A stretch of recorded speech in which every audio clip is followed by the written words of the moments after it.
اعوذ باللہ من الشیطان الرجیم بسم اللہ الرحمن الرحیم۔ عزیزان من،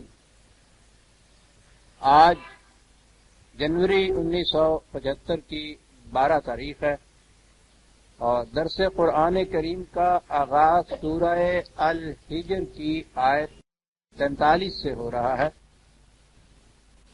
آپ کو یاد ہوگا کہ سابقہ درس میں بات وہ قصہ آدم کے تمثیلی انداز کی چلی آ رہی تھی۔ ابلیس کا ایک معنی میں چیلنج تھا اور اس نے خدا کو یہ کہا تھا کہ تو نے مجھے اپنی اس چہیتی مخلوق کے لیے راندہ درگاہ کر دیا، تو اب اس کے بعد دیکھ کہ میں اس سے کس طرح انتقام لیتا ہوں اور تگنی کا ناچ نچاتا ہوں اسے۔ پھر کہا گیا تھا کہ انا عبادی لیسا لک علیہم سلطان۔ جواب میں یہ کہا تھا کہ یہ ٹھیک ہے، گمراہ کرے گا، لیکن جو میرے بندے ہوں گے ان پر تیرا کوئی قابو نہیں چل سکے گا، اور یہی ہے جن کو مخلص بندے کہا گیا ہے۔ اور خود اس نے بھی اعتراف کیا کہ یہ ٹھیک ہے کہ ان پر میرا کوئی غلبہ اور تسلط نہیں ہو سکے گا۔ تو میں نے یہ عرض کیا تھا کہ یہ اتنی ہی بات نہیں کہ یہ ایک مکالمہ ہے ابلیس کا اور خدا کا، بات تو تمثیلی ہو رہی ہے۔ تو اس میں بہت بڑی ایک عظیم حقیقت ہے جس کی طرف قرآن نے اشارہ کیا ہے، بلکہ ایک غلط اور باطل عقیدہ ہے دیگر مذاہب کا جس کی ضمناً تردید یہاں ہو گئی، اور وہ عقیدہ ان کا یہ ہے کہ ایول یا شر جو ہے انسان کی فطرت کے اندر ہے اور یہ اس سے بچ سکتا ہی نہیں ہے۔ ہر بچہ پیدائشی طور پر گناہگار ہوتا ہے۔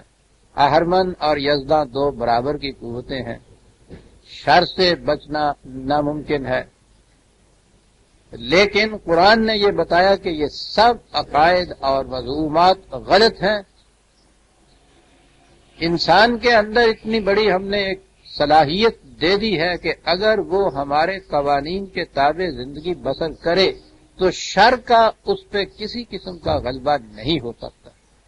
وہ شر میں خود یہ قوت نہیں ہے کہ وہ تمام انسانوں کو مغلوب کر لے، بلکہ انسان خود اپنے اندر یہ ذوق پیدا کرتا ہے جس کی وجہ سے شر اس پر غالب آ جاتا ہے۔ اگر اس کی نفسیات یا اس کی ذات کے اندر اتنی تقویت ہو کہ جو اقدار خداوندی کے اتباع سے نشو و نما پاتی ہے تو پھر شر کا اس کے اوپر غلبہ نہیں ہو سکتا، اور یہ ایک بہت بڑی نفسیاتی کیفیت ہے جسے قرآن نے یہاں بیان کیا ہے۔ اور یہی وہ چیز ہے جس کی بنا پر انسان کے اپنی سیرت و کردار اور اعمال و افعال کی بنا پر یہ مستحق ہو جاتا ہے۔ دوسرے مذاہب میں تو اسے نجات کہتے ہیں، لیکن قرآن تو اس کو فوز المبین کہتا ہے۔ بہت بڑی اچیومنٹ، بہت بڑی کامیابی ہے، یعنی اس کی زندگی مزید ارتقائی مراحل طے کرنے کے قابل ہو جاتی ہے۔ تو یہاں کہا گیا تھا کہ انا عبادی لیس لک علیہم سلطان الا من اتبعک من الغاوین۔ البتہ جو خدا نے کہا تھا ابلیس سے کہ میرے بندوں پر تو تیرا کوئی غلبہ نہیں ہوگا، لیکن جو تیرا اتباع کرے گا وہ یقیناً تباہ ہو جائے گا، وہی ہے جو غلط راستے پہ چلنے والا کہلائے گا۔ وَإِنَّ جَهَنَّمَ لَمَوْعِدُهُمْ أَجْمَعِينَ، اور یہ جو تیرا اتباع کریں گے یہ وہ ہے کہ جن کا ٹھکانہ جہنم ہوگا۔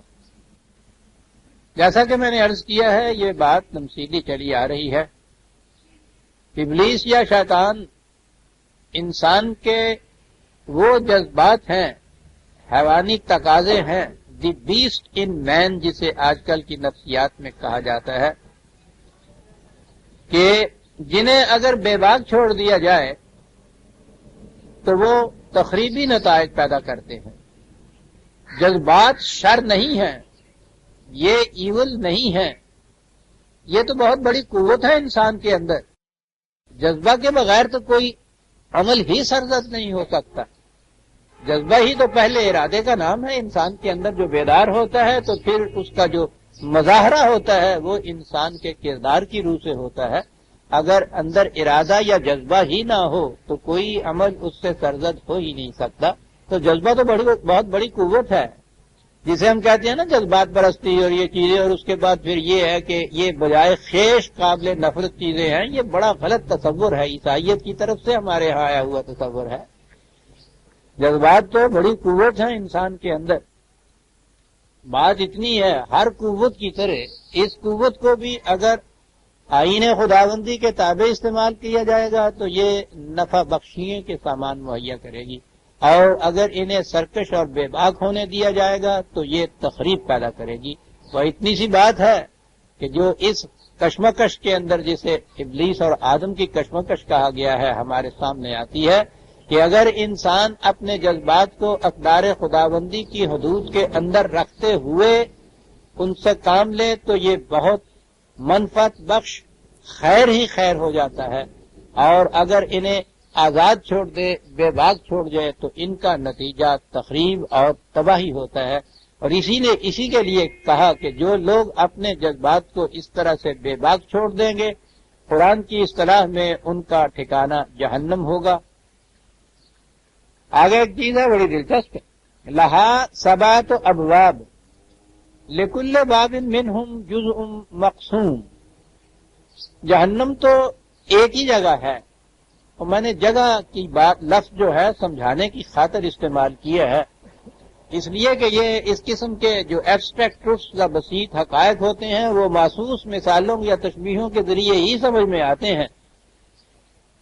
ہمارے ذہن میں بھی جب ہم جنت یا جہنم کہتے ہیں تو وہ ذہن میں تصور ایسا ہی آتا ہے کہ مرنے کے بعد ایک طرف تو بہت بڑا ایک گڑھا ہوگا، اس کے اندر آگ بھڑک رہی ہوگی، اس کے اندر انسانوں کو پھینک دیا جائے گا، ڈال دیا جائے گا، وہ جہنم ہے. اور دوسری طرف ایک بہت بڑا باغ ہوگا، فصیلیں اس کی ہوں گی تاکہ یوں ہی نہ آدمی اندر گھس جائیں. اس کے دروازے کے اوپر ایک رضوان ہوگا اور پھر وہ اس کے اندر اس طرح جائیں گے. تو وہ دو مقامات ہمارے ذہن میں آتے ہیں. سوال مقامات کا نہیں ہے، مقام کا لفظ تو ہماری اسی محسوس دنیا کے لیے ہے. اس سے اگلی زندگی جو ہے وہ تو ان محسوسات سے بہت بلند و بالا ہے. ہم سمجھ نہیں سکتے کہ وہ کیسی زندگی ہے، لیکن بہرحال یہ جو زمان اور مکان میں گھری ہوئی ہماری یہ موجودہ زندگی ہے وہ زندگی ایسی زندگی نہیں ہے، اس سے ماورا ہے. اس لیے جنت اور جہنم دو مقامات نہیں ہیں کہ جن کے اندر ڈالا جائے گا یا رکھا جائے گا، یہ دو کیفیات ہیں. حقیقت اضطراب کی آگ آج بھی جب آپ کے سینے میں بھڑک اٹھتی ہے تو آپ جہنم میں مبتلا ہوتے ہیں. اور اسی طرح سے اطمینان قلب کی جنت جب آپ کو یہاں نصیب ہوتی ہے تو وہ یہاں سے ہی جنتی زندگی شروع ہو جاتی ہے، اور یہی آگے چلتی ہے.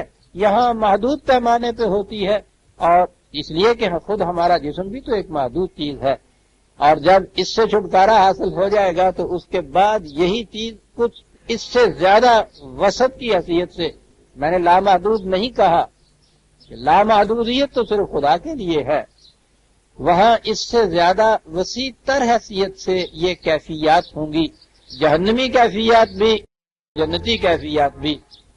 اس لیے کہ جہنم کے متعلق تو خدا نے خود یہ کہا ہے کہ نار اللہ الموقدۃ التی تطلع الافئدہ، خدا کی بڑھائی ہوئی وہ آگ جو تمہارے دلوں کو لپیٹ لے گی.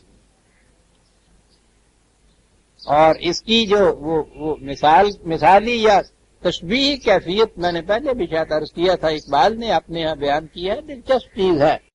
وہ نظم ان کی بانگے درا میں ہے نا، کہ انہوں نے کہا کہ میں سیر کرتے کرتے افلاک پہ پہنچا، وہاں جا کے میں نے پہلے فرشتہ ایک گائیڈ وہاں مل گیا مجھے، اور میں جنت میں پہنچا، وہاں یہ دیکھا وہ دیکھا.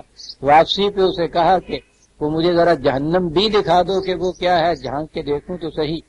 تو وہ لے آیا تو میں بہت دور دور ہٹا ہوا تھا کہ پتہ نہیں اس کی آگ کے شعلے اور تپش جو ہے کتنی زیادہ بلند ہوگی، لیکن وہاں جو میں نے دیکھا تو وہ تو ٹھنڈا تھا.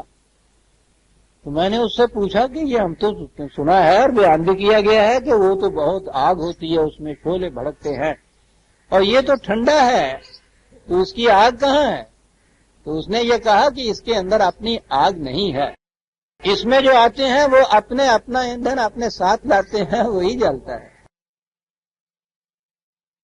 اپنے انگار ساتھ لاتے ہیں۔ ہمارے ہی اندر کی یہ آگ جو ہے یہی ہے کہ جس کی کیفیت کا نام ایک جہنمی کیفیت ہے۔ تو میں نے کہا نا کہ ایک چھوٹی سی چھوٹے سے پیمانے پہ یہاں بھی ہم اس کا روز اس کا احساس کرتے ہیں، دیکھتے ہیں آپ کے قلب بھی اس طرح سے ہم کہتے ہی ہیں جہنم کے اندر زندگی گزر رہی ہے انسان کی۔ تو کہا یہ گیا ہے کہ جہنم میں ان کا مقام ہوگا لہا سبعۃ ابواب، وہ سمجھانے کے لیے کہا ہے۔ سبا کا لفظ عربی زبان میں ترجمہ اس کا 7 کیا جاتا ہے، 7۔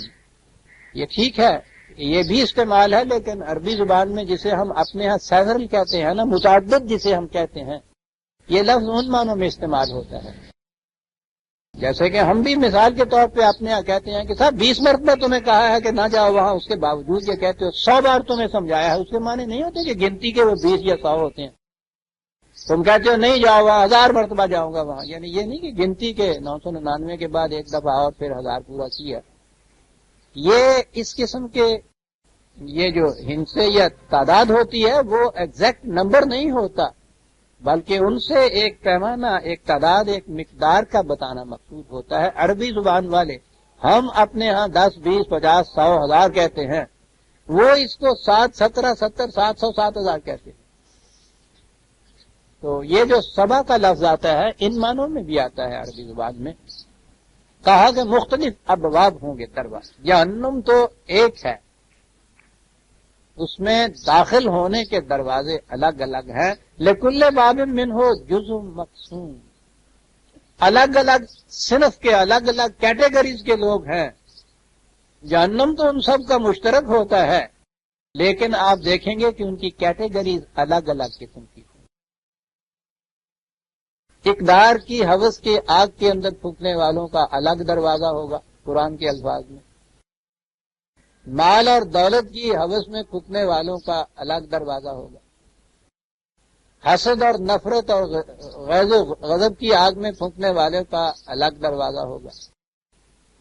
یہ جو مختلف نوعیتوں کی چیزیں ہیں جو ہمارے دلوں کے اندر آگ بھڑکاتی ہیں، غصے کی آگ، ہوس کی آگ، جنگ کی آگ، نفرت کی آگ، تو اس کے لیے یہ کہا ہے کہ ایک ایک کیٹیگری کے لیے الگ الگ دروازہ ہوگا، دروازہ الگ ہوگا، اندر جا کے وہ جہنم ایک ہی ہوگا جس میں اکٹھے ہو جائیں گے۔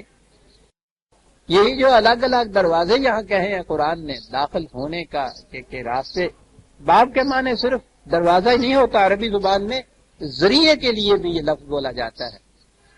جہنم میں داخلے کے ذرائع مختلف ہوں گے، کوئی کسی قسم کی آگ میں جھلستا ہوا جہنم میں جائے گا، کوئی اس آگ میں نہیں ہوگا، دوسری قسم کی آگ میں جہنم میں ہوگا۔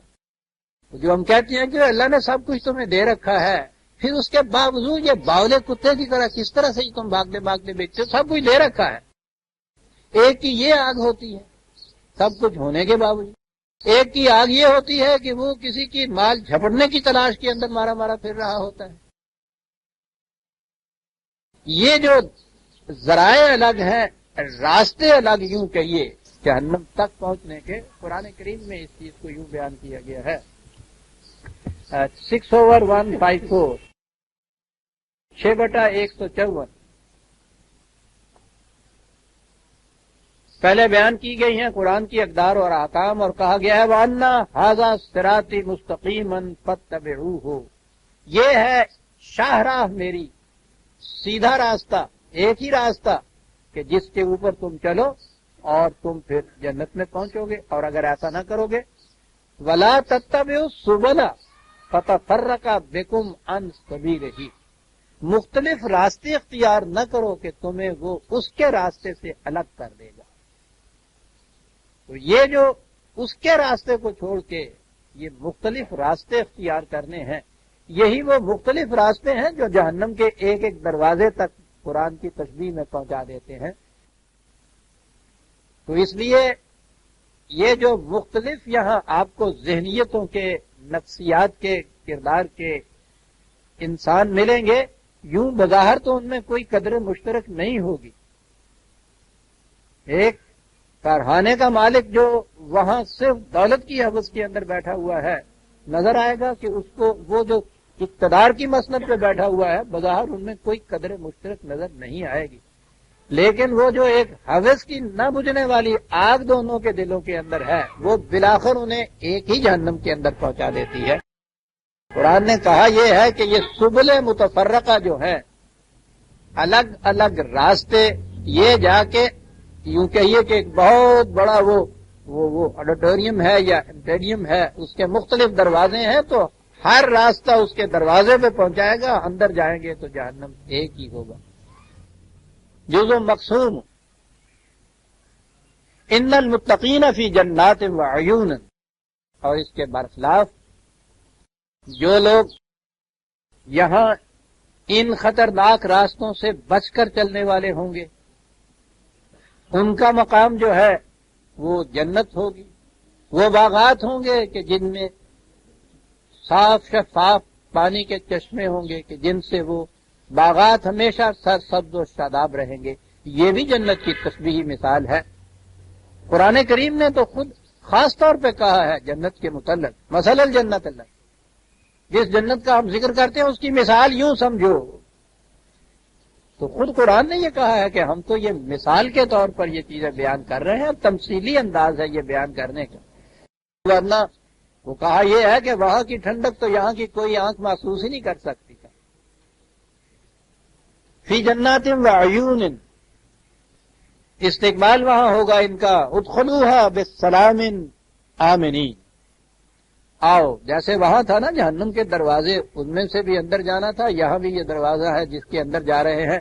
آؤ اس میں داخل ہو، آمنین، ہر قسم کے خطرات سے محفوظ، اور سلامن، پوری تکمیل پائے ہوئے. تمہاری ذات کی تکمیل ہوگی یہاں ہر قسم کے خطرات سے محفوظ رہتے ہوئے.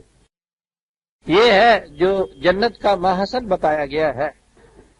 جیسا کہ میں نے کئی دفعہ عرض کیا اور قرآن میں بھی ہمارے سامنے آتا ہے کہ جنت اس زندگی کے سفر کی آخری منزل نہیں ہے، وہ بھی راستے کا مقام ہے. یہ بھی ایک سٹیج ہے اس کرۂ ارض کی. یہاں بھی ایک سٹیج ہے کہ جہاں انسان کا کردار، اس کی سیرت، اس کے اعمال، اس کے افعال، اس کی زندگی کو نشو و نما دیتے ہیں، یعنی اس کی ذات کو نشو و نما دیتے ہیں. لیکن جہاں وہ تکمیل تک نہیں پہنچتی، یہاں سے آگے بڑھتی ہے. پھر وہ ایک مقام اور ہے جہاں اسی قسم کے پھر انسانی زندگی کی سیرت و کردار کے مواقع ہوتے ہیں. وہاں سے مزید ارتقائی منازل طے کرتی ہوئی آگے جاتی ہے. کیونکہ جنت کے متعلق تو قرآن نے کہا ہے کہ جنتیوں کی پیشانی کا نور، ہیڈ لائٹس ان کے اگلے راستے روشن کرتی ہوئی چلی جائے گی. اور وہاں ان کی یہ دعا ہوگی کہ یا اللہ ہماری اس روشنی کو اتمام تک پہنچا دے، تکمیل تک پہنچا دے.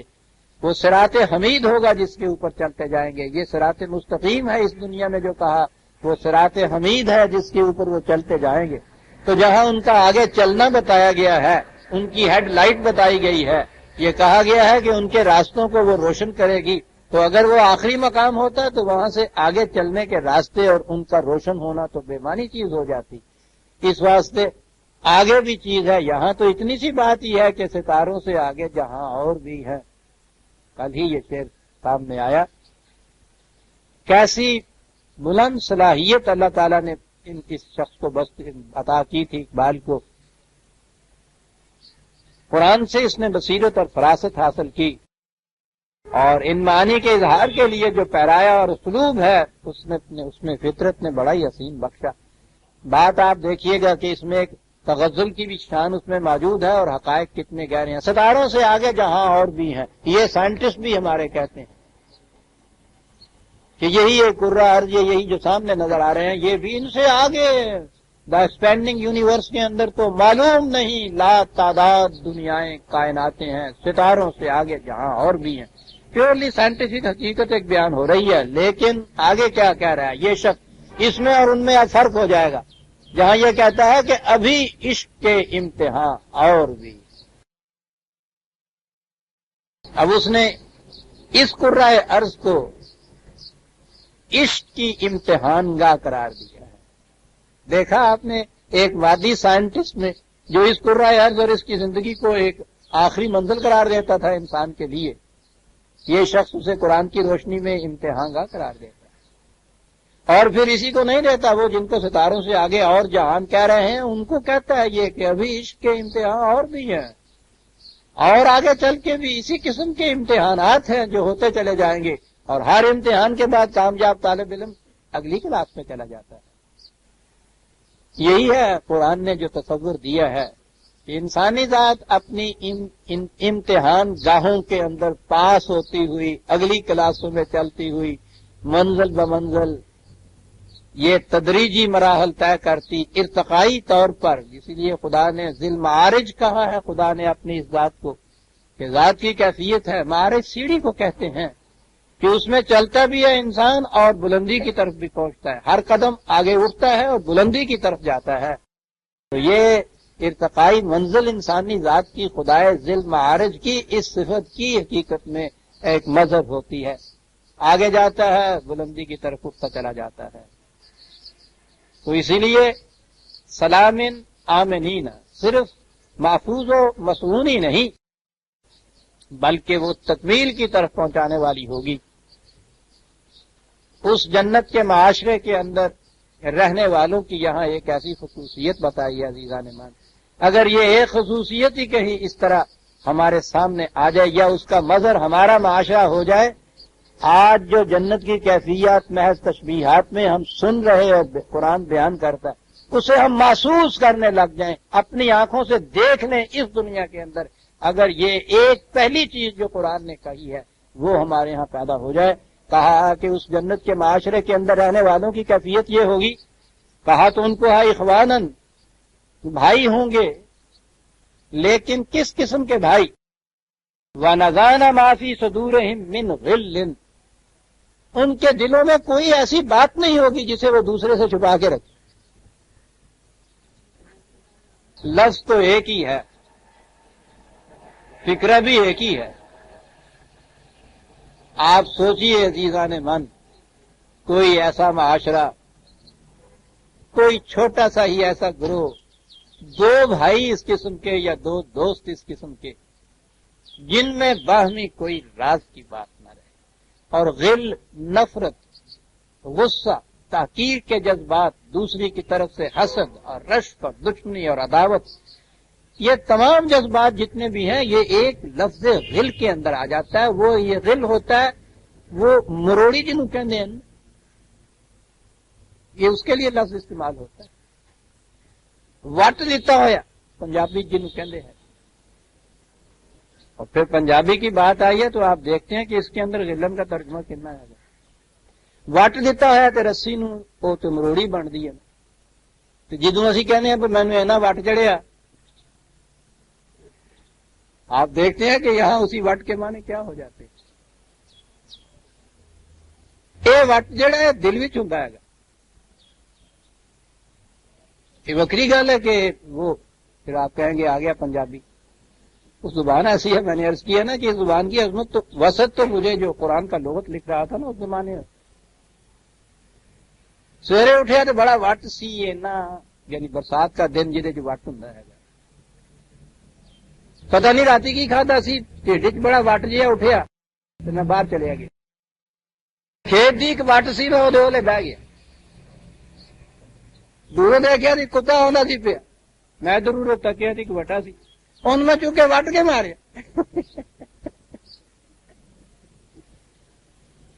کہتے ہیں کہ الفاظ کے مختلف معنی کیسے ہوتے ہیں، دیکھتے ہیں کیسے معنی ہوتے ہیں.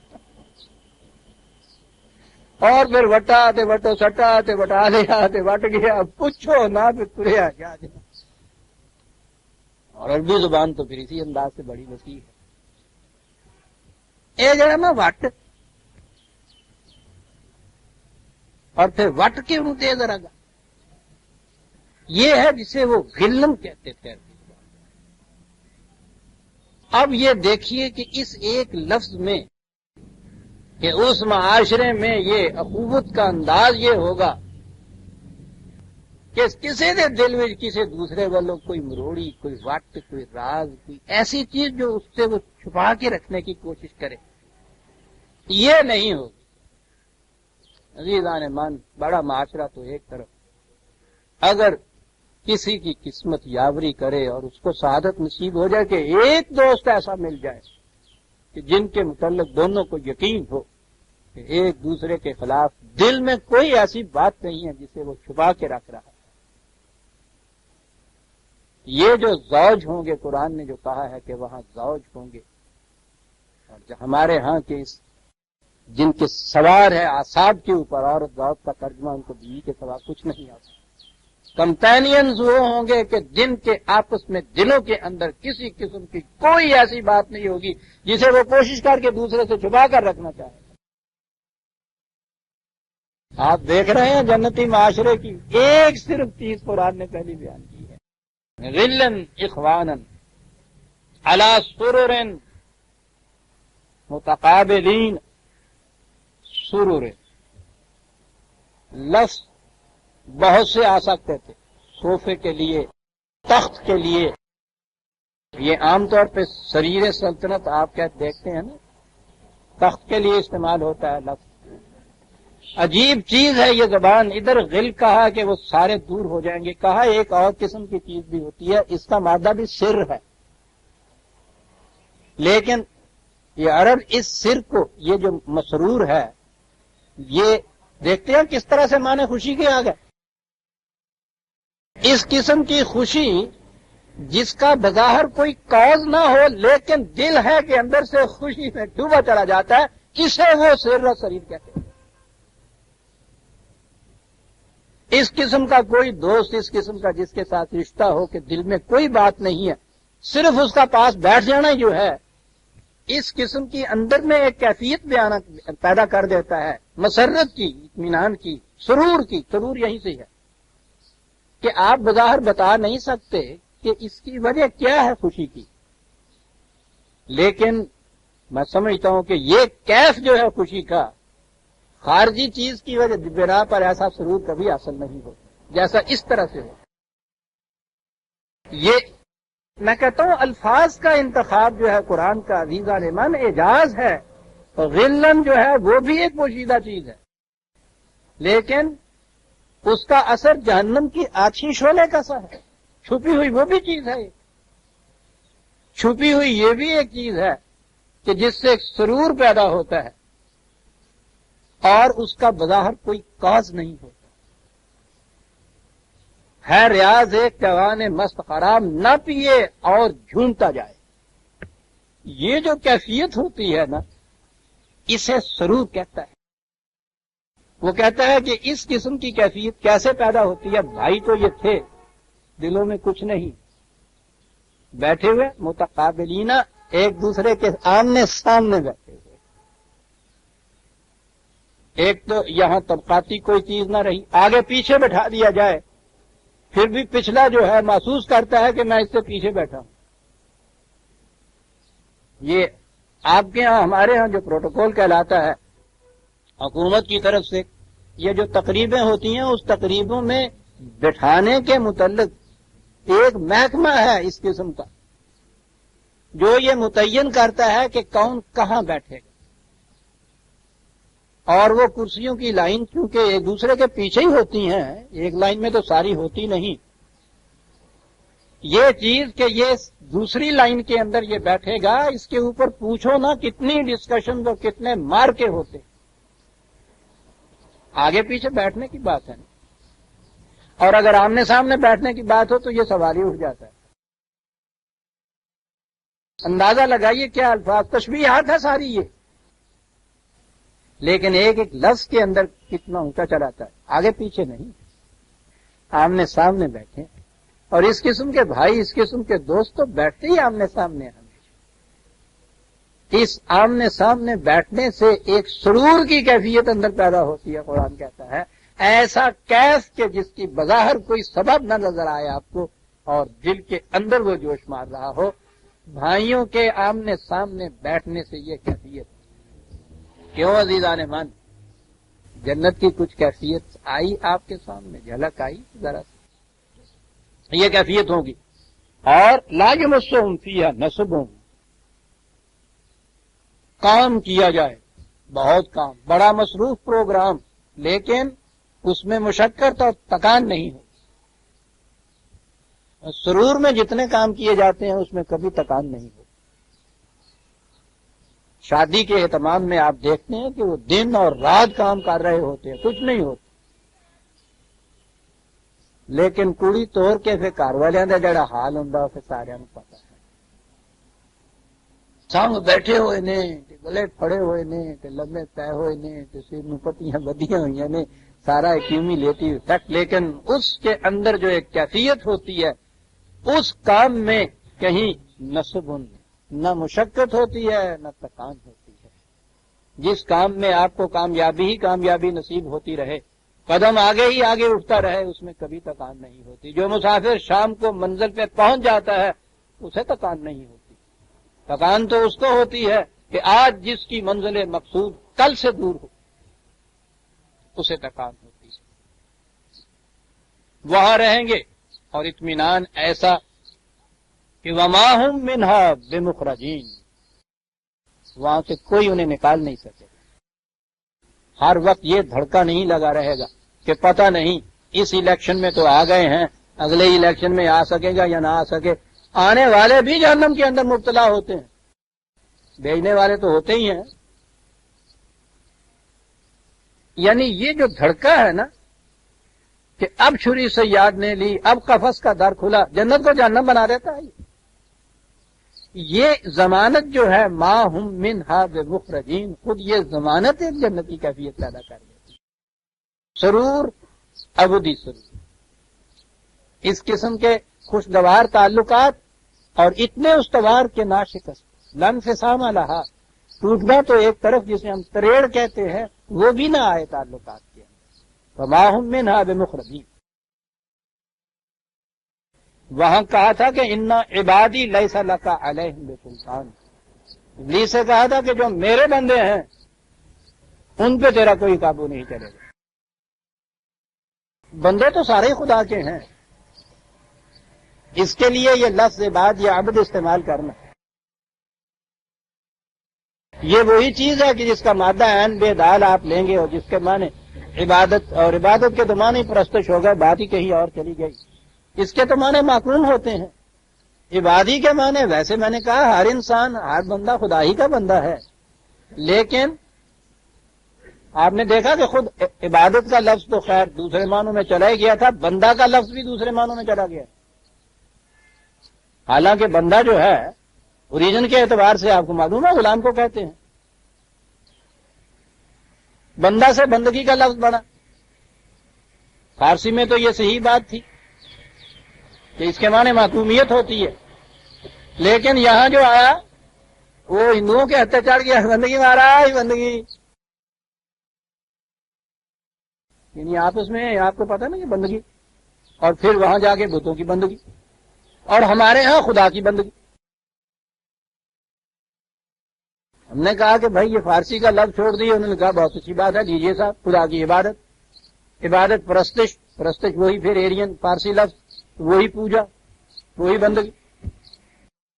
اس کے معنی معقومیت ہیں. یعنی عبد کا لفظ غلام کے لیے استعمال ہوتا ہے، جسے آپ سلیو کہتے ہیں وہ غلام، وہ معقومیت کی انتہائی شکل ہوتی ہے. قرآن نے کہا فرق یہ ہوتا ہے کہ وہ عبد مجبور ہوتا ہے، یہ اپنے اختیار و ارادے سے اپنے آپ کو خدا کا عبد بناتا ہے، اسی کے احکام کی اطاعت اور معصومیت کرنے والا. اب جو اس نے یہ کہا کہ انا عبادی لیس لک علیہم سلطان، کہ جو میرے عباد عبد ہیں. اب میرے عبد کا کے معنی اور ترجمہ ہو گیا جو صرف میری معصومیت اختیار کیے ہوئے ہیں، اپنے جذبات کو میری قوانین کے تابع رکھے ہوئے ہیں اور دنیا میں کسی اور کا اقتدار تسلیم نہیں کرتے. وہ کہتے ہیں ایاک نعبد، صرف تیری معصومیت ہم اختیار کیے ہوئے ہیں، کسی اور کے سامنے نہیں. اسے کہا عبادی. وہاں یہ کہا تھا ابلیس سے، یہاں کہا کہ رسول 90 عبادی، میرے بندوں کو نبے خبردار کر دے، اطلاع دے دے، خبر دے دے، نبا کے میں نے خبر کے ہوتے، میرے بندوں کو خبردار کر دے، اطلاع دے دے، مطلع کر دے، کیا؟ انی کہ میں، دیکھیے یہ پہلے انی کہ میں، انی انا الغفور الرحیم، کیا بات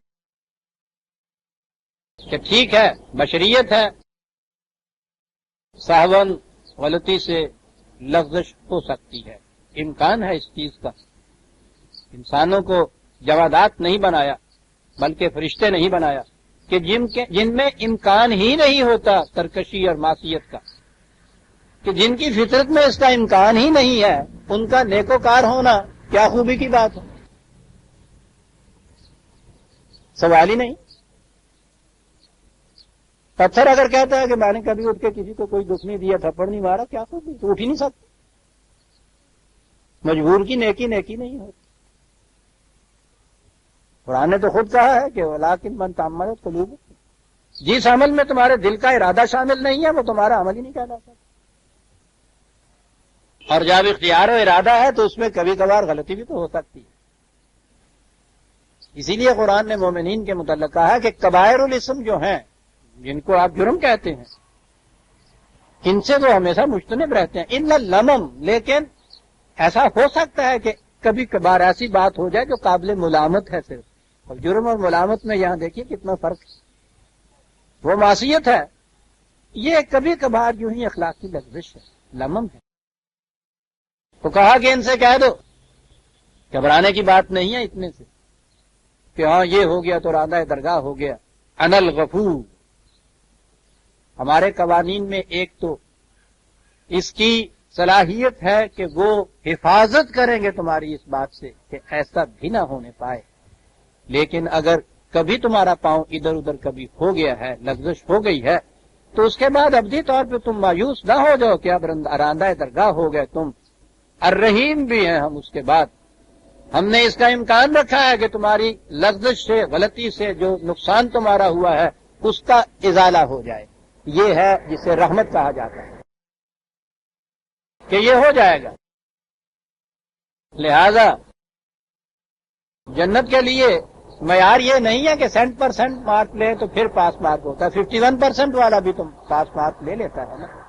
من ثقلت موازینہ فہو فی عیشۃ راضیہ، جس کا تعمیری پلڑا جھکا ہوا ہو وہ ہے جسے ہم جنت والا کہتے ہیں۔ بشریت ہے، انسان کے ساتھ لغزشیں ہو سکتی ہیں، سہو و نسیان ہو سکتا ہے، لیکن دیکھنا یہ چاہیے کہ پلڑا تعمیری جھکا ہوا ہو تو اس کا نام جنت کی زندگی ہوتا ہے۔ یہ نہیں ہے کہ تقریب کے پلڑے میں کوئی پرچی بھی اس کے ہاں یہ نہ ہو، یہ ناممکن ہے۔ اسی لیے معصیت میں اور لمم میں فرق کیا گیا، وہ دل کے ارادے کے ساتھ قانون شکنی کا نام ہے، یہ سہو و نسیان کے ذریعے کوئی قابل ملامت کیا جو ہو جائے، انی انا الغفور الرحیم، یہ ان سے کہہ دو، لیکن ان کو بتا دو کہ اس پہ کہیں مچل نہ جائیں گے کہ ہاں گناہ کرو، کیے جاؤ۔ آپ کے ہاں تو یہ چیز ہے نا کہ کیوں گناہ کیے جاؤ، تاکہ خدا کی صفت غفور الرحیمی جو ہے بروئے کار آئے۔ اگر تم گناہ نہ کرو گے تو وہ غفور الرحیم کیسے ہوگا؟ لا احسان کرن رہنے ہو۔ عجیب عجیب چیزیں آپ کے ہاں یہ ان چیزوں میں لے کے میرے گناہ زیادہ ہیں یا تیری بخشش، الہی تو ہی بتا دے، حساب کر کے تو بتا، تو کہیں یہ مچلی نہ جائیں کہ جو کہہ دیا اس نے کہ ہم غفور الرحیم ہیں، راوی عیش لکھتا، ٹھیک ہے، مچلی نہ کہیں جائیں۔ آپ کو معلوم ہے کہ یہ باتیں تو میں نے شاید آپ کہیں ملنگوں کی، فقیروں کی، شاعروں کی سنائی ہیں۔ آپ کے ہاں مسلم کی ایک حدیث بیان کی جاتی ہے، کہا یہ گیا ہے، حضور نے کہا کہ گناہ کرو، ضرور گناہ کرو، اگر تم گناہ نہ کرو گے تو پھر تمہاری جگہ خدا ایک ایسی قوم پیدا کر دے گا کہ جو گناہ کرے گی اور پھر ان کو وہ بخشے گا۔ یہ حدیث، اور حدیث بھی کسی تو تیسرے چوتھے درجے کی کتاب کی نہیں، صحیح ہے۔ صحائح ستہ تو 6 کتابیں ہیں نا جن کو صحیح ترین مانا جاتا ہے، ان میں 2 ہیں جن کو صحیح ترین مانا جاتا ہے، صحیح ہیں، اور وہ ہے بخاری اور مسلم۔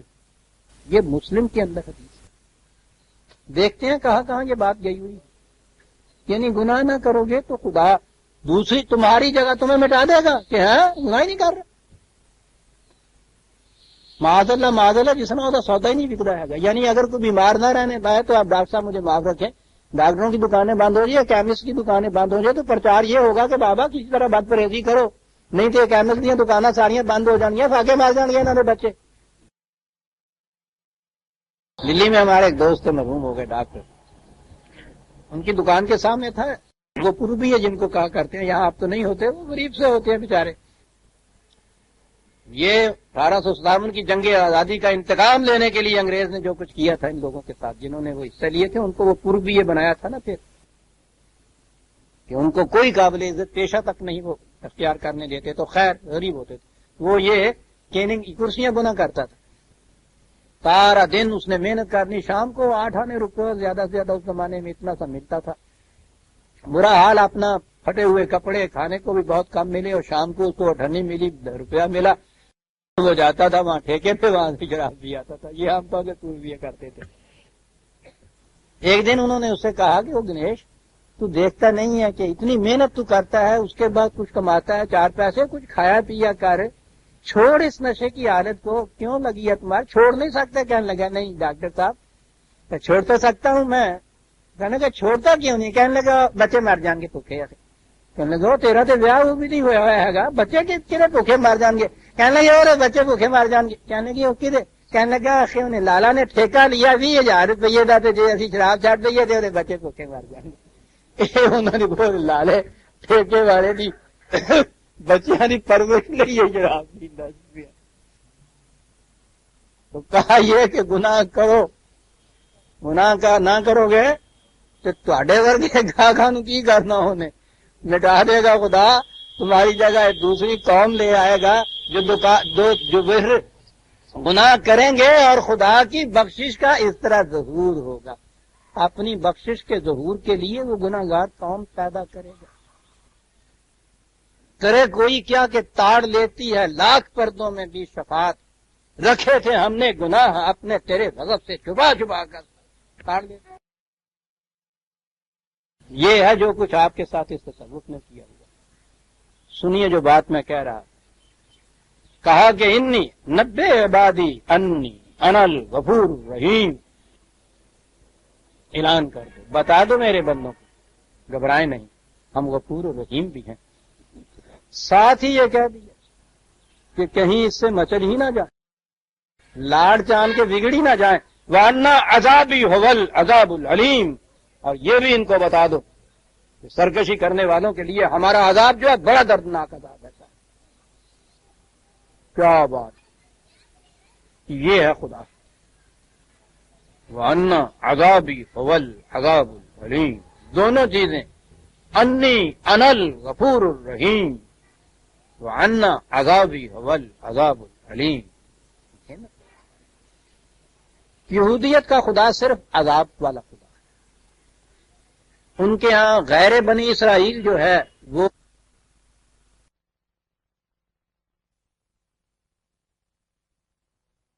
وہ جو بڑے بڑے بزرگ ہیں، پیشوا ہیں، وہ خدا سے جا کے معاملہ کر آئیں گے اور وہاں سے پھر جلسی سے پروانہ لے آئیں گے، 2-3 دن کے بعد ہمیں حوالات سے نکال لیں گے، ضمانت دے کے اتنا بچا لی۔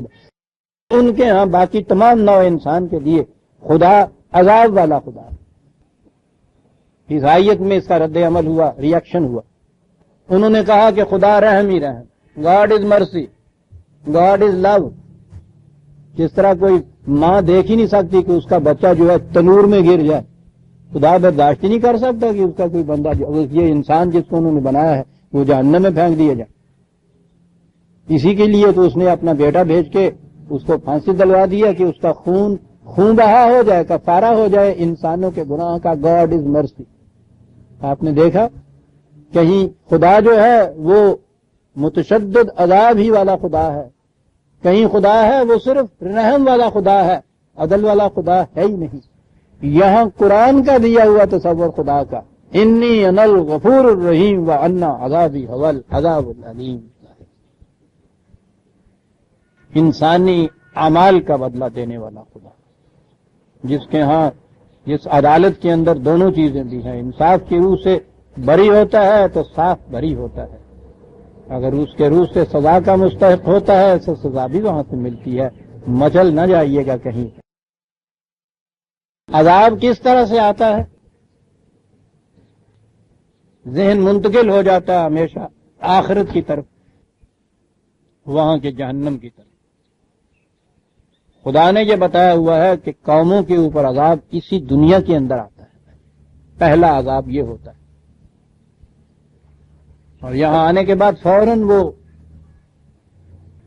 اس نے ذہن کو منتقل کر دیا ایک ایسی قوم کی طرف کہ جس کو اسی دنیا کے اندر تباہی ہوئی تھی. مثال کے طور پہ قوم بنی اسرائیل. لیکن انداز یہ اختیار کیا کہ پہلے اسی راستے میں ایک واقعہ ایسا بیان کیا جس میں خدا کی رحمت کا ظہور ہوتا ہے. عجیب بات ہے، یہ رحیم کہا ہے اور پھر عذاب کہا ہے نا. ایک واقعہ وہ بیان کر رہا ہے کہ جہاں پہلے مرحلے پہ خدا کی رحمت کا ظہور ہوتا ہے اور اسی کی اگلی کڑی جو ہے اس میں خدا کا عذاب سامنے آتا ہے. قوم لوط کی طرف جانے والے پیغامبر خدا کے بات کہاں سے شروع کرتا ہے؟ وہ عذاب کی بات شروع کرنی ہوتی تو لوط سے قصہ شروع کر دیتا. وہ شروع کرتا ہے پہلے درجے سے جہاں وہ حضرت ابراہیم کے پاس جاتے ہیں، ایک بشارت لیے ہوئے، اس کی رحمت کی بشارت لیے ہوئے. اندازہ لگائیے عزیزان من قرآن کے، بات صرف تاریخ کی ایک شہادت اس نے پیش کرنی ہے، لیکن پہلے چونکہ دونوں پہلو سامنے لے آیا ہے، وہ غفور الرحیمی کا بھی اور اس کے عذاب وہ شدت العقاب کا بھی. تو جو شہادت پیش کرتا ہے وہ ایسی پیش کرتا ہے جس میں دونوں گوشے آ جاتے ہیں. وَنَبِّئْهُمْ، وہی نبی کا لفظ، اور بتاؤ ان کو عن ضیف ابراہیم، ضیف ابراہیم، ابراہیم کے مہمان. اب یہ میں اس بات میں نہیں جانا چاہتا کون تھے کیسے تھے، ہمیں تو یہ بات بتائی ہے، جو بات بتائی ہے وہ سامنے ہمارے آئے گی. ابراہیم کے ان مہمانوں کا قصہ ان کے سامنے بیان کرو. اب یہاں آپ دیکھیں گے کہ رحمت کا تصور آتا ہے. اذ دخلوا علیہ فقالوا سلام، وہ اس کی طرف آئے اور اس سے کہا کہ تم پہ سلامتی ہو.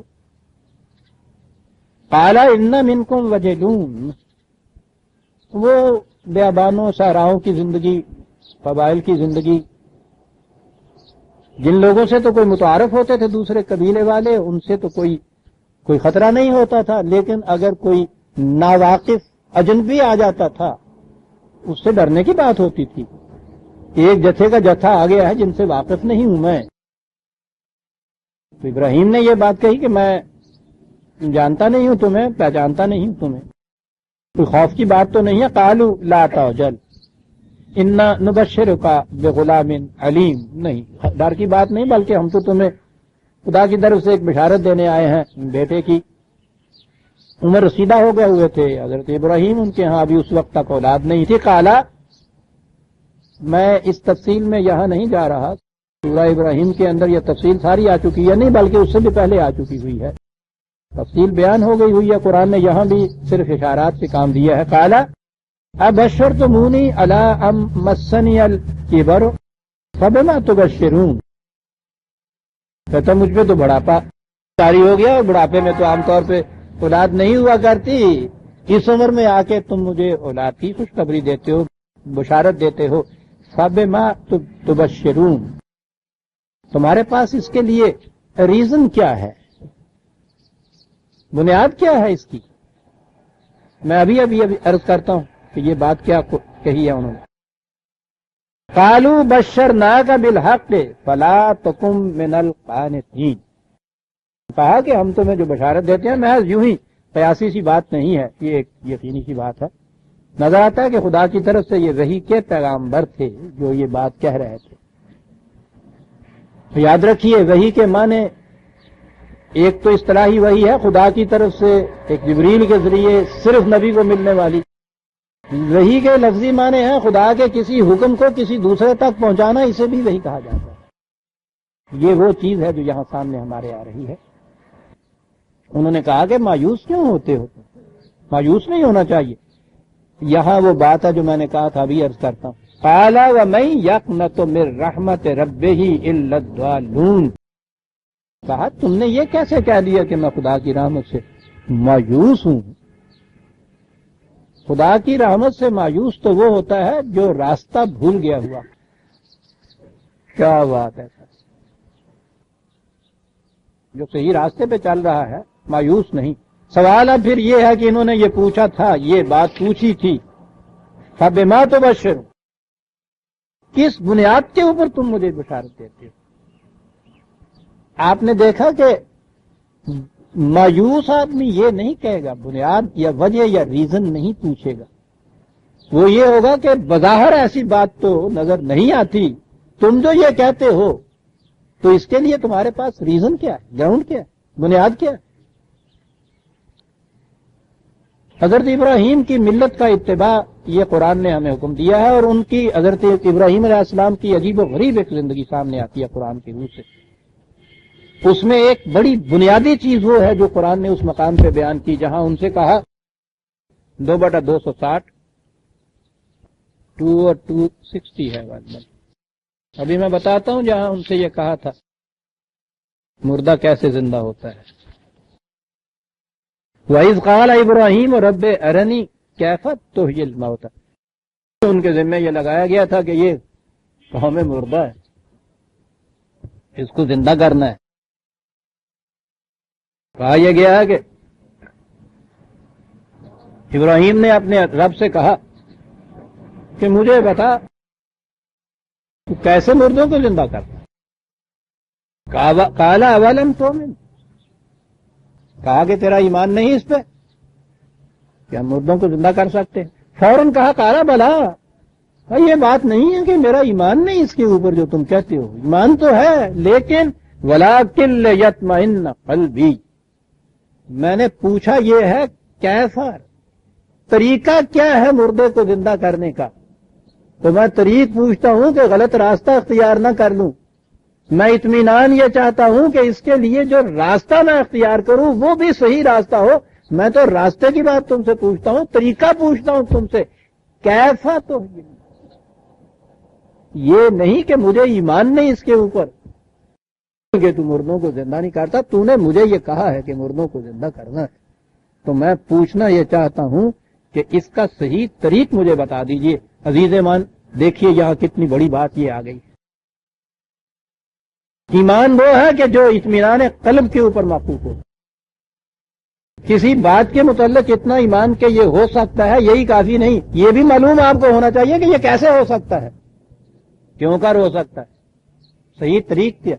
قرآن نے اتنا نہیں بتایا ہے کہ ایسا بھی ممکن ہے، ایسا بھی ممکن ہے، ایسا بھی ممکن ہے، یہ بھی ہو سکتا ہے، یہ بھی ہو سکتا ہے. اس نے ساتھ یہ بتایا کہ یہ اس طرح سے ہو سکتا ہے، یہ اس طرح سے ہو سکتا ہے. جو اس نے کہا ہے کہ ہم راستے کی رہنمائی کرتے ہیں تو اس کے معنی یہ ہے.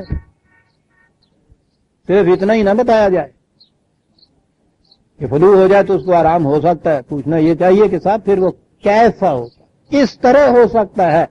اگر یہ چیز یقینی طور پہ معلوم ہو جائے کہ کس طرح ہو سکتا ہے تو آپ دیکھیے اس پروسیس کے شروع کرنے میں کتنا اطمینان ہوتا ہے انسان کو. اور اگر یہ چیز ہو جائے کہ بھائی دیکھ لیتے ہیں کر کے، شاید ہو جائے شاید نہ ہو جائے، بڑا فرق ہوتا ہے دونوں. حضرت ابراہیم کا جو اسوہ قرآن نے کہا ہے نا تمہارے لیے نمونہ ہے ان کی زندگی میں، ان کے نمونے میں یہ بات بھی آتی ہے کہ بات یوں ہی مان لینے کی نہیں ہے. یہ بھی ساتھ بات ہے کہ معلوم ہونا چاہیے کہ یہ بات کیسے ہو جائے گی، اور ہونی چاہیے اس طرح معلوم ہونی چاہیے کہ تمہیں اطمینان مل جائے اس سے. وَلَٰكِن لِيَطْمَئِنَّ قَلْبِي، ایمان ہے میرا. میں تو صرف یہ چاہتا ہوں پوچھنا کہ طریقہ کیا ہے اس کا. یہ جو وحشی انسان ہیں، میں ان سے بات کرتا ہوں تو بھاگتے ہیں، پتھر مارتے ہیں، گالیاں دیتے ہیں، قریب نہیں آتے. یہ مردہ قوم، اس کو آج سر نو زندہ کرنے کا فریضہ میرے سپرد کیا جا رہا ہے، یہ کیسے قریب آئیں گے میرے؟ کہا ابراہیم بات تو بڑی آسان سی ہے. تم دیکھتے نہیں ہو کہ یہ جنگل میں اڑنے پھرنے والے وحشی پرندے، ان کو پکڑ لیا جاتا ہے. پکڑنے کے بعد دیکھو ان کو جو پرندوں کو سدھاتے ہیں، ان کو جب پھر سدھایا جاتا ہے تو اس کے بعد ان کی کیفیت یہ ہوتی ہے کہ یہ نہیں کہ خود ہی اڑ کے چلے جاتے ہیں، ان کو پنجرے سے نکال کے باہر اڑا بھی دو، کوئی ادھر جائے یا ادھر جائے، اس کے بعد تم نے ایک سیٹی دی، ایک چٹکی بجائی، ایک آواز دی، اڑتے ہوئے تمہاری طرف آ جائے۔ ابراہیم یہ ہے طریقہ، ان وحشی انسانوں کو مایوس اس طرح کرو جیسے جنگل کے پرندوں کو سدھا کے مانوس کرتا ہے وہ شخص، پھر دیکھو تمہاری آواز پہ کیسے تمہاری طرف آتے ہیں۔ یہ ہے منصب رسالت عزیزان من، اور آپ جانتے ہیں کہ اس کے لیے کتنا پتا مارنا پڑتا ہے۔ آپ نے کبھی کسی اگر پیٹ کو سدھایا ہو تو آپ کو پتا چلتا ہے، 2-4 دفعہ دہرانے کے بعد ہی انسان بور ہو جاتا ہے، پھر تنگ آ جاتا ہے، پھر اسے غصہ آ جاتا ہے۔ بچے کی تربیت بہت بڑا حوصلہ چاہتی ہے، اور یہ ماں کا ہی حوصلہ ہوتا ہے عزیزان۔ وحشی پرندے کو سدھانے والی بات یہ ہوتی ہے، اور یہیں سے تو بگڑتا ہے بچہ۔ اگر ایک تھپڑ جب وہ دے دیتی ہے ختم ہو جاتا ہے۔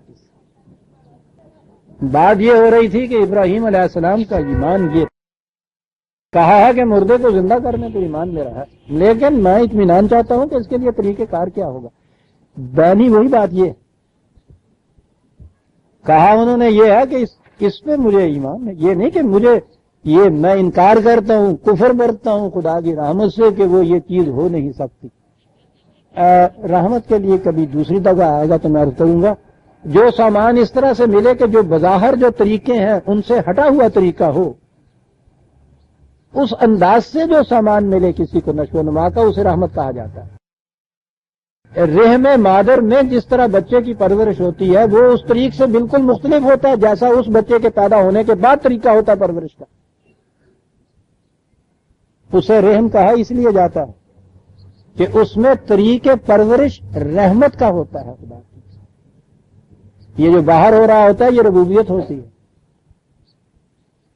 انہوں نے کہا یہ تھا کہ تمہارے ہاں اولاد ہوگی، بیٹا پیدا ہوگا۔ عام اعتبار سے جب بڑھاپے کی عمر چھا جائے تو انہوں نے کہا کہ اس اعتبار سے اس عمر کے اندر تو عام طور پہ ہوتا نہیں ہے، تم نے مجھے اس کے متعلق بشارت دی ہے، میں پوچھنا یہ چاہتا ہوں فبما تبشر، تمہاری بنیاد کیا ہے اس کی؟ کیونکہ یہ نارمل پروسیس جو ہے، عام طریق جو ہے، اس کی روح سے تو یہ ممکن نہیں نظر آتا۔ تو انہوں نے کہا یہ تھا کہ ایک اور طریق بھی تو ہے جسے رحمت کہا جاتا ہے، کیا تم اس سے مایوس ہو؟ اس نے کہا کیا کہہ رہے ہو، میں مایوس نہیں ہوں، میں تو تم سے پوچھتا یہ ہوں کہ تمہاری بنیاد کیا ہے یہ کہنے کی صاحب۔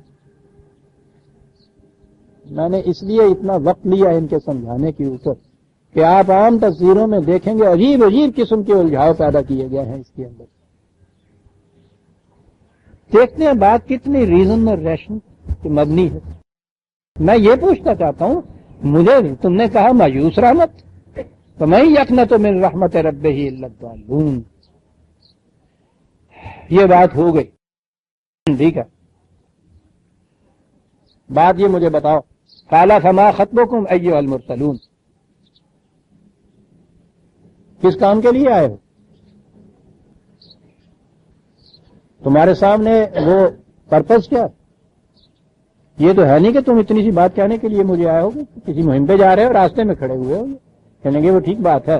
قالوا انا ارسلنا الی قوم مجرمین، ایک قوم مجرمین کی طرف ہم جا رہے ہیں، ذریعہ بن رہے ہیں اس بات کے لیے کہ آخری مرتبہ بھی وہ صحیح راستے پہ آتے ہیں یا تباہ ہونا چاہتے ہیں۔ الا آل لوط، لوط کی قوم کی طرف جا رہے ہیں، لوط کے ماننے والے جو اس میں ہوں گے ان کی طرف نہیں، مجرمین کی طرف جا رہے ہیں، ان میں سے قوم لوط میں سے مجرمین کی طرف جا رہے ہیں۔ انا لمنجوہم اجمعین، وہ جو اس کے ماننے والے، اس پہ ایمان لانے والے ہیں، وہ تو اس تباہی سے بچ جائیں گے، مجرمین وہ نہیں ہیں۔ یہاں آل کا لفظ لیا ہے، اس کے معنی عام طور پہ ذریت کے بھی لیے جاتے ہیں، اس کے معنی جماعت کے بھی لیے جاتے ہیں، اہل خاندان کے بھی لیے جاتے ہیں۔ ذہن ادھر منتقل ذرا ہوا کہ شاید اس سے مراد لوط اور اس کے گھر والے ہیں، کہا لم راتہ، نہیں، یہاں گھر والے اور غیر گھر والے کا سوال نہیں ہے۔ سوال جب کفر اور ایمان کا آتا ہے، سوال جب تباہی اور بچنے کا آتا ہے، نجات کا آتا ہے، تو اس میں رشتہ داری کوئی شے نہیں ہوتی. نوح کا بیٹا بھی اس کا بیٹا ہونے کی وجہ سے نہیں بچ سکا تھا. حضرت لوط علیہ السلام کی بیوی وہ ایمان نہیں لائی تو اس لیے نہیں بچ گئی کہ ان کی بیوی تھی. الا امرأتہ، کیوں وہ نہیں بچے گی؟ یہاں عجیب چیز، قدرنا انہا لمن القابرین، اندازہ ہمارا یہ ہے کہ وہ ایمان میں ان کے ساتھ نہیں چلے گی، وہ ان کے پیچھے ان کے ساتھ رہ جائے گی جو مجرمین ہیں. یہ بھی عجیب چیزیں قرآن نے بیان کی ہیں. بعض اوقات وہ کہتا ہے کہ ایسی ایکسیپشنز نکل آتی ہیں، عام طور پہ میاں بیوی کے ریلیشن ایک ہی مسلک کے ہوتے ہیں.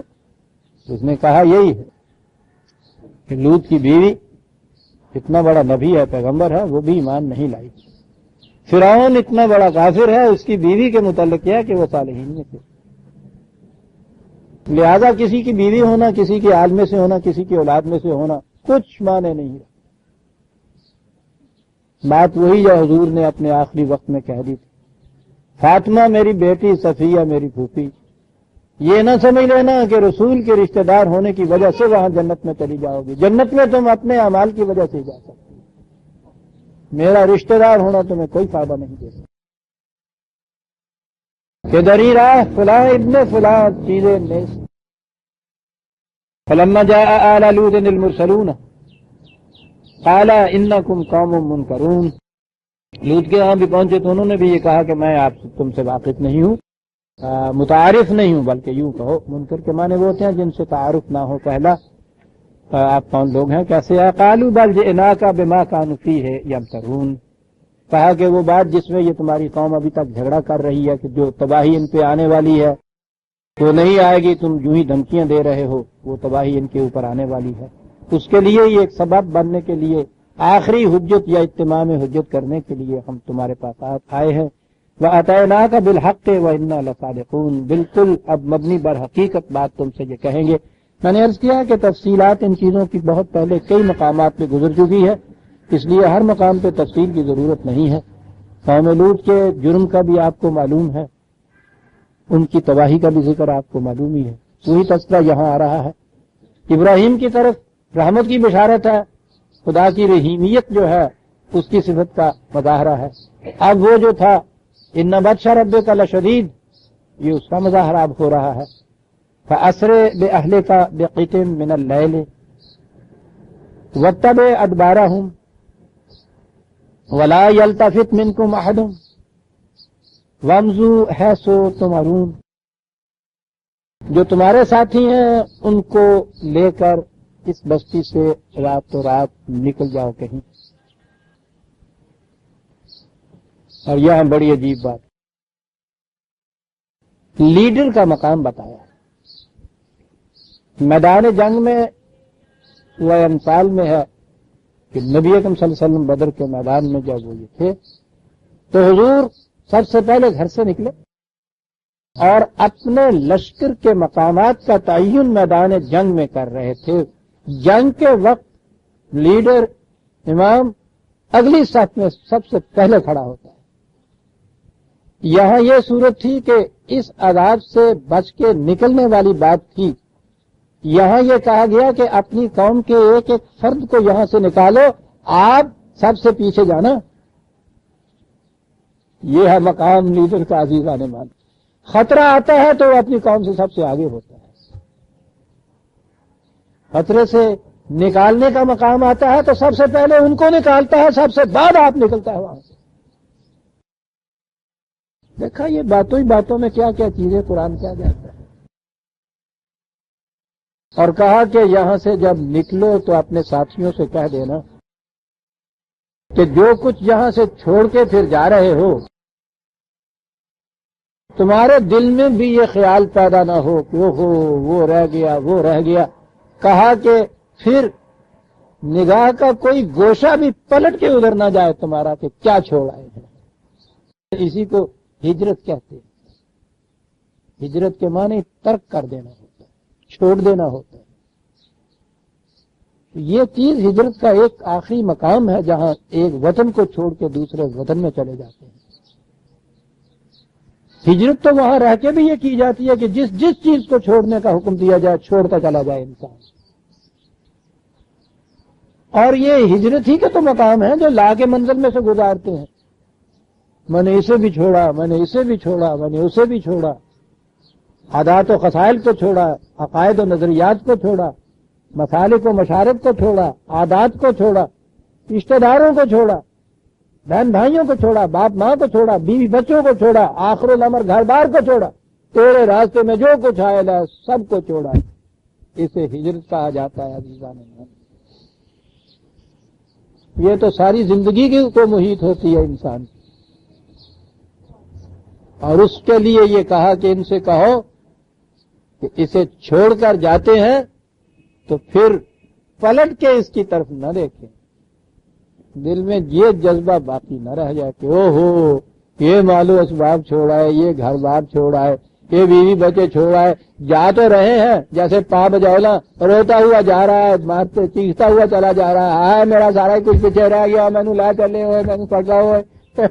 کیا بات ہے بلا یلتفت منکم احد، پیچھے مڑ کے نہ دیکھنا. اور تفسیروں میں ہمارے یہاں آیا تو اسے کہا گیا تھا کہ جو ایسے دیکھے گا وہ پتھر کا بن کے رہ جائے گا. ٹھیک ہے، یوں نہ دیکھنا پتھر کے بن جاؤ گے. آپ کو پتا یہ ہندوؤں کے ہاں کی جو ہے نا خرافات، ان میں ہے یہ باتیں کہ وہ پیچھے سے وہ آواز دے رہی تھی، وہ پتہ نہیں کون سی پڑی کہ چڑیل. اب بھی ہمارے ہاں یہ چیزیں جو ہے تو ہندوؤں کے ہاں کا کہا، یہ جو ان کے ہاں کا تصوف یوگ ہوتا ہے نا، اس کی جو مشقیں ہوتی ہیں اس میں ایک مشق یہ بھی ہوتی ہے کہ وہ مڑیاں جانا پہنتا ہے. یہ کہنے والا کلندر جاتا رہا ہے، اب بھی دہشت آتی ہے اس سے. شمشان بھومی کی جو ہوتی ہے جہاں مردے جلاتے ہیں، اس میں یہ چیز ہوتی ہے کہ یہ وہاں آگ لگا کے اس کے اندر تو لوٹ آنا اس کے تحت، پیچھے سے آوازیں آئیں گی، مڑ کے نہ دیکھنا. مڑ کے اگر دیکھو گے تو بھسم ہو جاؤ گے یا پتھر بن جاؤ گے. تو یہی افسانے ہمارے ہاں ہیں. اور بات یہ نہیں ہے، بات تو بڑی بلند ہے عزیزان من کہ اس کے راستے میں جو کچھ چھوڑ کے چلے آئے ہو پھر اس کی طرف تمہارا رخ نہ پلٹ کے جائے، خیال بھی نہ آئے، مڑ کے بھی نہ دیکھو اس کی طرف. از گوشہ بامے کے پریدیم پریدے ومزو حیثو تو مرون، اور جدھر کا اشارہ تم سے کیا جاتا ہے وہاں چلے جاؤ. وَقَضَيْنَا إِلَيْهِ ذَلِكَ الْأَمْرَ أَنَّ دَابِرَ هَؤُلَاءِ مَقْطُوعٌ مُصْبِحِينَ، اور ہم نے قطعی طور پر اس کی طرف یہ وحی کر دی کہ ایسا ہو کر رہنا ہے. کیوں ہو کر رہنا ہے عزیزان من؟ قرآن کریم نے یہ بتایا ہے. دوسری جگہ قوم سمود کے قصے میں بھی ہے. سارا قصہ بیان کرنے کے بعد جب تباہی اس کی آ گئی ہے، وَقُطِعَ دَابِرَ قَوْمُ الَّذِينَ يَظْلِمُونَ، وہ قوم جو ظالموں پر مشتمل تھی، جو ظلم کیا کرتی تھی، اس ظالم قوم کی ہم نے جڑ کاٹ دی. اور اگر لفظ فالحمدللہ رب العالمین ظاہر نظر آتا ہے کہ یہ الحمدللہ کا کون سا مقام ہے، اس کو تو تباہ و برباد کر دیا. کہا کہ ظالم کی بربادی مظلوم کے لب پہ الحمدللہ لانے کا ذریعہ بنتی. مرگے تو اہل جہاں را زندگی، ظالم کے متعلق تو کہا کہ اس کی موت جینے والوں کے لیے سامان زندگی بہم پہنچاتی ہے. اس لیے جب ظالم کی جڑ کٹتی ہے تو وہ مقام الحمد ہوتا ہے. کہا کہ یہ صبح ان کی یہ اس موقع پہ آگے ہوئے، اس مقام پہ آ گئے ہیں کہ ان کی باز آفرینی کیا کوئی امکان باقی نہیں رہا. اب ان ظالمین اور مجرمین کی جڑ کٹ جائے گی صبح ہوتے. وجاء اہل المدینہ یستبشرون، اور بستی والوں نے جب سنا وہ کھلیاں مچاتے ہوئے بھاگتے ہوئے آئے. وہ مختصر الفاظ میں بیان کرتا ہوں، وقت بھی تھوڑا ہے. قال ان هؤلاء ضیفی فلا تفضحون واتقوا اللہ ولا تخزون. حضرت لوط نے ان سے کہا کہ یہ میرے مہمان ہیں، ان کا فضیحہ نہ کرو، کوئی بات ایسی نہ کرو کہ جس سے مجھے ندامت ہو، میرے لیے وہ شرم کی بات ہو. وہ تم انہیں ذلیل نہیں کرو گے، تم مجھے ذلیل کرو گے، مجھے ذلیل نہ کرو. حالانکہ ان کے بلائے ہوئے یہ مہمان نہیں تھے، لیکن ویسے تو عرب سارے ہی اس بات کے اندر مہمان نوازی کے معاملے میں بہت آگے چلے جاتے تھے، لیکن قرآن نے بھی خاص طور پہ یہ چیز کہی ہے، مہمان وہ ہے جو امن کی تلاش میں تمہارے گھر میں قدم رکھ لیتا ہے، اور جو اس طرح سے تمہارے ہاں پناہ ڈھونڈنے کے لیے آ جائے اس کے بعد اس کو نکال دینا، بےعزتی کر دینا، اس کے ساتھ زیادتی کر دینا، تو ایک طرف رہا کہا یہ ہے کہ اس کے خلاف کوئی اور بھی اگر کسی قسم کی زیادتی کرے گا تو کہا وہ میری ذلت ہوگی، میزبان کی ذلت ہوگی، وہ ایسا نہ کر۔ قالوا اولم ننهك عن العالمین، انہوں نے کہا کہ ہم نے کہا نہیں تھا کہ کوئی باہر کا آدمی یہاں نہ آنے پائے تمہارے پاس۔ انہوں نے کہا کہ بابا میں نے تو نہیں بلایا، وہ آ گئے ہیں لیکن میری پناہ میں ہے اس وقت۔ یہ سارا کچھ جو تم جھک مارنا چاہتے ہو میں تفصیل میں نہیں جانا چاہتا، بیٹی بھی بیٹھی ہیں۔ قال هؤلاء بناتي ان كنتم فاعلين، تمہاری بیویاں موجود ہیں بستی کے اندر، ساری موجود ہیں تمہارے، تمہیں شرم نہیں آتی ہے کہ کس چیز کے اوپر تم آئے ہو؟ آگے یہ چیز ہے، ان کے مہمانوں نے کہا ان سے کہ لوط لعمرک انہم لفی سکرتہم یعمہون، یہاں یہ جو عمر کا لفظ آیا ہے عربی زبان میں یہ زندگی یا عمر کے لیے بھی کہتے ہیں، دین کے لیے بھی یہ لفظ آتا ہے، یعنی جس کی بنا پر کسی کو عمر ملتی ہے یا زندگی ملتی ہے، عجیب قوم کی یہ قوم، دین کو وجہ زیست یا بنائے زندگی قرار دینا ہے۔ انہوں نے کہا اگر اس کے معنی عمر کے معنی زندگی ہوگی تو ہم کہیں گے جیسے اپنے ہم کہتے ہیں کہ تیری جان کی قسم، اور اگر معنی اس کے دین ہوں گے تو یہ معنی ہے کہ تیرا تو دین اس چیز پہ شاہد ہے۔ کس چیز پہ؟ انہم لفی سکرتہم یعمہون، تم کیوں مغز مار رہے ہو ان کے اوپر؟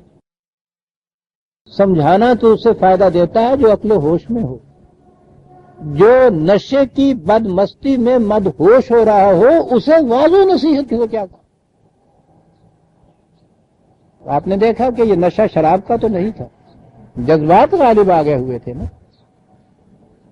اس کو مدہوشی کہا گیا ہے، اور واقعی جذبات غالب آ جاتے ہیں تو انسان شراب کے نشے سے بھی زیادہ مدہوشی کے عالم میں ہوتا ہے۔ وہ کہتا کہ اس عالم میں نصیحت واز کچھ کام نہیں دے سکتی، چھوڑو ان کو۔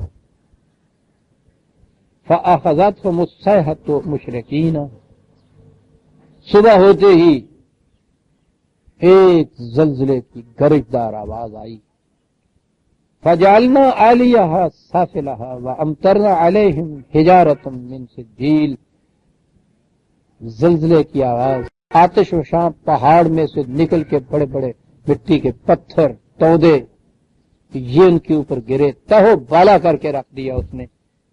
ان فی ذالک لآیات للمتوسمین، متوسمین جو لوگ، بڑا عجیب لفظ ہے، وسم کے معنی ہوتا ہے کوئی مارک، نشان کر دینا۔ یہ آپ نے دیکھا ہوگا یہ سینسس مردم شماری کے سے پہلے مکانوں کے اوپر نشان کرتے ہیں۔ آپ نے یہ بھی سنا ہوگا کہ فلاں جگہ وہ بلوہ ہونے والا تھا تو انہوں نے آ کے پہلے وہ وہاں کے ہندو، مسلمان یہ کچھ نہیں کرتا، یہ کھلے ڈول جاتا ہے کہ وہاں آگے انہوں نے جو مسلمانوں کے مکان تھے ان کے باہر نشان لگا دیے، نشان لگا دیے۔ تو یہ چیز کہلاتی ہے نشان لگا دینا، نشان سے کسی چیز کو پہچان لے۔ تو یہاں متوسمین کہا ہے کہ وہ لوگ جو کسی نشان سے حقیقت کو پہنچ جائیں ان کے لیے اس داستان میں بڑے سامان عبرت۔ تو گویا یہ واقعات محض کوئی تاریخ بیان کرنے کے لیے نہیں ہے، یہ وہ نشانات ہیں کہ جن سے کہا گیا کہ تم حقیقت تک پہنچ سکتے ہو۔ وَإِنَّهَا لَبِسَبِيلٍ مُقِيمٍ، اور ان کی بستی دور نہیں ہے۔ ان عربوں سے کہو، ان مکے والوں سے کہو کہ جس راستے سے تم شام کو جاتے ہو اپنے قافلے لیے ہوئے، اسی شاہراہ کے اوپر یہ بستی پڑی ہوئی، یہ بستی موجود ہے۔ ان فی ذالک لآیۃ للمؤمنین، اور یہ انہی عربوں کے لیے نہیں، قوم مخاطب کے لیے نہیں ہے، قیامت تک کے لیے جو بھی ان امر کی صداقتوں پر ایمان لانے والے ہوں گے، ان کو صحیح جانیں گے، ان سب کے لیے ان کے اندر عبرت اور موعظت کی ہزار داستانیں پوشیدہ ہے۔ وقت ہو گیا، ہم سورہ الحجر کی آیت 77 تک آ گئے، 78 یا 78 آیت سے ہم آئندہ لیں گے۔ ربنا تقبل منا انك انت السميع العليم.